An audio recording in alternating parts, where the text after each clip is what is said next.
Do you really know how the Revolutionary War started and what caused it? You might think it was because Britain was taxing America and the colonies got angry and had a Revolutionary War. Well, that's partially right. Do you know why they were being taxed in the first place? My name is Nathan Perman, and today I'm going to tell you a bit about my favorite war, the 7 Years' War. A war that Winston Churchill called the First World War. A war that had great effect on the future of colonial America and the colonists that lived there, and on the rest of the world. I had closely examined credible research, and by the end of my speech, you'll have an increased understanding of how America came to be the America we know it is today. First, we must know what caused the war, how the English won the war, and the effects of the war. Now, the big question. How did the 7 Years' War start? Well, the two most powerful countries at the time were Britain and France, and they were both seeking to grow and expand their rule and influence over the lands of the New World, also known as America. Now, according to Khan Academy's July 15, 2021 article, 7 Years' War Lesson Overview, it all started when the Virginian plant owners wanted to expand their plantations west and seek crop profit. Contention started to build up between the English and the French when they both laid claim to the land west of the Appalachian Mountains and the Ohio River Valley.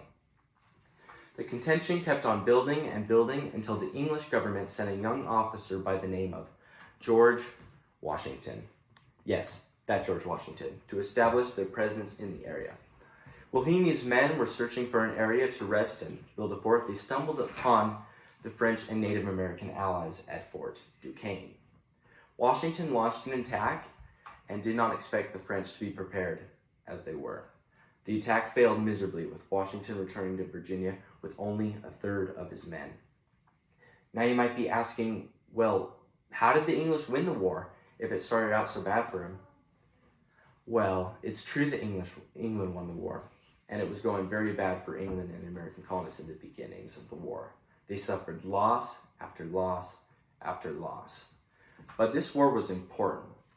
In fact, this war was so important that according to the 7 Years' War Battles and Legacy, published September 21st, 2016 by Khan Academy Incorporated, whoever won the 7 Years' War would be the known dominant empire of the world. And England was not about to let France become the dominant empire.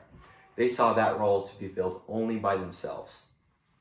When England officially declared war on France in 1756, the tide began to change and the outcome of the war grew ever in England's favor. And on September 14th, 1758, the British finally got around to capturing and taking control of Fort Duquesne, which Washington and his forces failed to claim. With the British forces continuing to force out and take control of the French forts and territories in colonial America, the French were forced to surrender, with the British emerging victorious. Now, did the war just end like that? Well, no. It ended like almost all other wars, with a treaty. More specifically, the Treaty of Paris in 1763. Now, surely a war of this scale would leave a major effect on the world at this time. And according to information provided by Lumen Learning, the 7 Years' War, 1754 to 1767, published by the Creative Commons Attribution, July 15, 2021. The 7 Years' War had a mass effect on more than just England, France, and North America, but even in places like Central America, West Africa, India, and even the Philippines. But the place that was affected most was colonial America. When the English and the American colonists won the war, according to the treaty, they won all of France's territorial claims in North America. Many colonists were excited and were ready to expand out west and seek a living for themselves.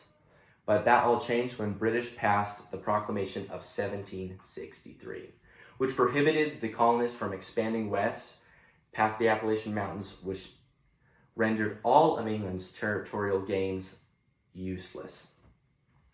This made the colonists furious, but it was only going to get worse from there. You see, England got broke fighting France, and since they thought the war was fought to protect the colonies should pay for it. Now, without asking the colonial American government, they started taxing them with all kinds of acts like the Sugar Act, the Currency Act, and the Stamp Act. In summary, colonial America was very unhappy with the British Parliament. These acts and all the others were starting to make independence from Britain a more popular idea, which would grow the idea of an eventual revolution. So we talked about the causes of the 7 Years' War, how England won the war, and the effects of the war, and how it helped spark the idea of a revolutionary war and independence from Britain. Now you have a deeper understanding of colonial history, and hopefully now you possess an increased knowledge of the events that helped shape America the way America is known as it is today.